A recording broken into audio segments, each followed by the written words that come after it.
የብሔራዊ መታወቂያ ፕሮግራም ቢሮ በፒዲኤፍ ሲሰጥ የነበረውን የፋይዳ ኮፒ ለጊዜው ማቋረጡን አስታውቋል። የፋይዳ ዲጂታል መታወቂያን በሶስት የተለያዩ አማራጮች መያዝ እንደምንችል ይታወቃል። እነሱም ኢፋይዳ ማለትም በቴሌብር ሱፐር አፕ ላይ ገብተን የፋይዳ ሚኒ አፕን በመጠቀም የምናገኘው የዲጂታል ኮፒ ሲሆን፣ ሁለተኛው የፋይዳ መተግበሪያ ላይ ገብተን የምናገኘው የፋይዳ ዲጂታል ኮፒ ነው። ሶስተኛው በካርድ መልክ አሳትመን የምንይዘው የፋይዳ አማራጭ ነው ወይም ደግሞ የፋይዳ መታወቂያ አይነት ነው ማለት ነው። ከዚህ በተጨማሪ የፋይዳ ዲጂታል መታወቂያ ቁጥሩ በራሱ እንደ መታወቂያ እንደሚያገለግልም ይታወቃል። ምክንያቱም ፋይዳን እንደ ማንነት ማረጋገጫ በመጠቀም አገልግሎት የሚሰጡ ተቋማት የባለመታወቂያውን ማንነት ለማረጋገጥ በተዘረጋላቸው ሲስተም አማካኝነት የፋይዳ ቁጥሩን ብቻ በመቀበል ማንነቱን ማረጋገጥ ስለሚችሉ ቁጥሩን ከያዝን በቂ ሊሆን ይችላል። ነገር ግን አሁን ላይ በሆነ መልኩ በወረቀት ፎርማት ይዘን ካልሄድን ወይ በካርድ ይዘን ካልሄድን ቁጥሩን ብቻ ብንሰጣቸው አንዳንድ ቦታ ብዙም ፈቃደኞች አይሆኑም። ሆኖም ግን የፋይዳ ቁጥሩ በራሱ እንደ መታወቂያ እንደሚያገለግል ነው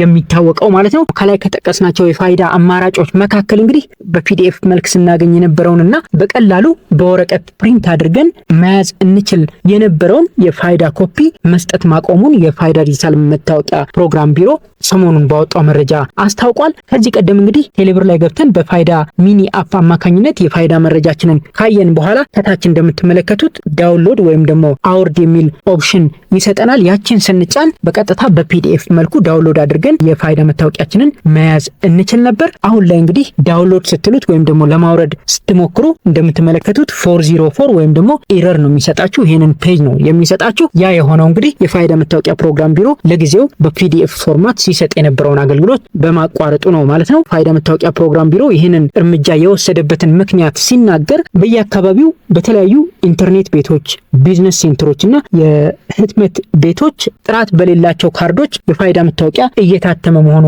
በመረጋገጡ እንደሆነ ጠቅሷል ማለት ነው። ከዚህ በተጨማሪ ሌላው ምክንያት ነው ብሎ የጠቀሰው ተቋሙ የአንድን ግለሰብ ትክክለኛ ያልሆነ መረጃ በፎቶሾፕ እያስመሰሉ በመስራት የተለያዩ የማህበረሰብ ክፍሎችን እያጭበረበሩ ያሉ አታሚዎች በስፋት መታየታቸው ሌላው ምክንያት መሆኑ ተገልጿል ማለት ነው። ሌላኛው የፋይዳን ፒዲኤፍ አማራጭ ለማቋረጥ እንደ ሌላ ምክንያት የተጠቀሰው ከከተማ ራቅ ብለው የሚኖሩና በቂ ግንዛቤ የሌላቸው ዜጎች ትክክለኛ ባልሆነ የካርድ ህትመት እየተታለሉ ገንዘብና ጊዜያቸውን ከመጭበርበራቸውን ባሻገር የሚፈልጉትን አገልግሎት ማግኘት እንዳይችሉ እያደረገ በመሆኑ በፒዲኤፍ ሲሰጥ የነበረውን የፋይዳ ኮፒ ለጊዜው እንዲቋረጥ ማድረጉን የፋይዳ መታወቂያ ፕሮግራም ቢሮ ሰሞኑን ባወጣው መረጃ አሳውቋል ማለት ነው። ቢሮው እንደገለጸው እንግዲህ የኢፋይዳ አማራጭን የሚፈልጉ ደንበኞች በፋይዳ መተግበሪያ ላይ ገብተው ማግኘት እንደሚችሉ ተገልጿል ማለት ነው። ያው የፋይዳ መታወቂያ ፕሮግራም ቢሮ የራሱን መተግበሪያ በቅርቡ ማበልጸጉ የሚታወቅ ነው። እዛ መተግበሪያ ላይ ኢፋይዳን ማግኘት እንችላለን። በፒዲኤፍ አሁንም ዳውንሎድ ማድረግ አንችልም። ነገር ግን እዛው ላይ ገብተን የፋይዳ መታወቂያችንን ከነሙሉ መረጃችን ከነፎቶአችን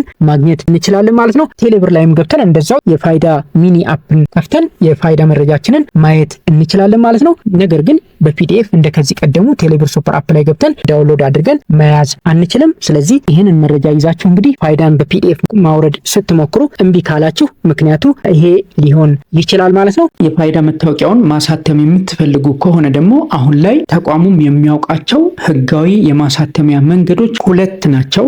በኢትዮጵያ ፖስታ ቤት በኩልና በኢትዮ ቴሌኮም ቴሌብር በኩል ነው ትክክለኛው ተቋሙም የሚያውቃቸው ህጋዊ ማሳተሚያ መንገዶች ማለት ነው። በሁለቱም አማራጮች 345 ብር ከከፈልን በአንድ ሳምንት ጊዜ ውስጥ እጃችን ሊደርስ ይችላል ማለት ነው። ለማመልከትም በጣም ቀላል ነው። በቀላሉ እጃችሁ ላይ ባለው ስልክ የትኛውን ቦታ ሆናችሁ ማመልከት ትችላላችሁ። እንደየምርጫችሁ በአጭር ሰዓታት ውስጥም የሚደርስ የህትመት አይነት እንዳለ እንዲሁ ይታወቃል። ለምሳሌ በቴሌብር በኩል የምታመለክቱ ከሆነ ኤክስፕረስ የሚል ኦፕሽን አለው። 800 ብር ከከፈላችሁ በ6 የስራ ሰዓት ውስጥ ሊደርስላችሁ ይችላል ማለት ነው። ፕሪሚየም የሚል ኦፕሽን ደግሞ አለው። እንዲሁ 600 ብር በማስከፈል ከ2 እስከ 3 ቀናት ውስጥ ሊደርስላችሁ ይችላል ማለት ነው። ኢትዮ ፖስታም እንዲሁ አስቸኳይና መደበኛ የካርድ ፕሪንት ኦፕሽን እንደሚሰጥ ይታወቃል። እንግዲህ ለጊዜው እነኚህ ሁለት ተቋማት ናቸው በብሔራዊ መታወቂያ ቢሮ እውቅና ተሰጥቷቸው የካርድ ህትመት